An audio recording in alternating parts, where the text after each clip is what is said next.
আসসালামু আলাইকুম, সবাইকে স্বাগত জানাই এখনকার সংবাদ বিশ্লেষণে। দেশ জুড়ে বেশ কয়েকটি ঘটনা নতুন করে তোলপাড় সৃষ্টি করেছে। ইতিমধ্যে আপনারা জানতে পেরেছেন যে আজকের দিনের সবচেয়ে উল্লেখযোগ্য খবরগুলো, তা থেকে বাছাই করা কিছু সংবাদ আপনাদের সামনে উপস্থাপন করব বা বাছাই করা বিষয় উপস্থাপন করব। শুরুতে চলে যায় হাসনাত আবদুল্লাহ এবং সার্জিস আলমের কাছে। হাসনাত আবদুল্লাহকে নিয়ে বেশ কয়েকদিন থেকেই নতুন করে নাটক জানা শুরু করেছে একটি কুচক্রী মহল। এই ছেলেটি সে দেশের তরে কাজ করতে চাইছে এবং সকল অন্যায়ের প্রতিবাদ করছে। এদেশে অন্যায়ের প্রতিবাদকারীরা হয়ে যায় বেয়াদব, যারা অন্যায়ের প্রতিবাদ করে তারা হয়ে যায় শত্রু, যেটা আমরা দেখতে পাচ্ছি স্বচক্ষে। এর বাইরে সার্জিস আলম গতকাল আপনারা ইসলামী যে আন্দোলন বাংলাদেশের যে জনসভাটা দেখেছেন, যে সভাটা দেখেছেন, সেখানে বক্তব্য রেখেছেন। তো সার্জিস আলমের সেই বক্তব্য আমরা শুনেছি, যেখানে আবার নতুন করে স্মরণ করিয়ে দিতে চেয়েছে যে একটি কুচক্রী মহল দেশটাকে অস্থিতিশীল করার জন্য চেষ্টা করছে।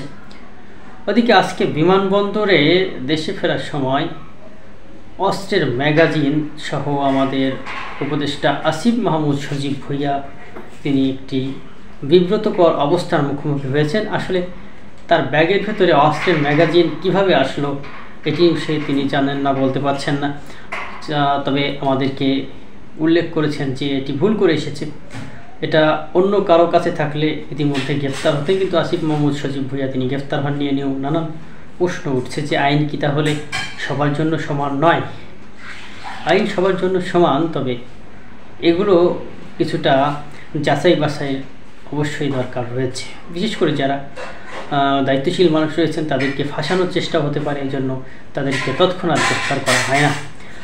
আরেকটি ঘটনা আপনারা ইতিমধ্যে দেখতে পাচ্ছেন যে মুরাদনগরের ঘটনা। সেই মুরাদনগরে যে বিষয়টি ঘটেছে, সেখানে পরকীয়া প্রেমের একটি বিষয় আসছে, যেখানে একে হিন্দু নারী নির্যাতিত হয়েছে।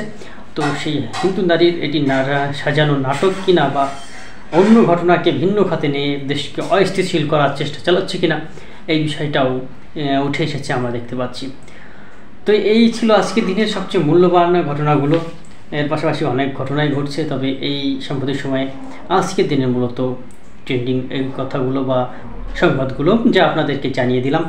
এমন সব প্রতিদিনের জিস্ট বা সংক্ষেপে সংবাদ শুনতে চাইলে আপনারা চ্যানেলটি সাবস্ক্রাইব করে সঙ্গে থাকবেন। ধন্যবাদ সবাইকে ভিডিওটি দেখার জন্য।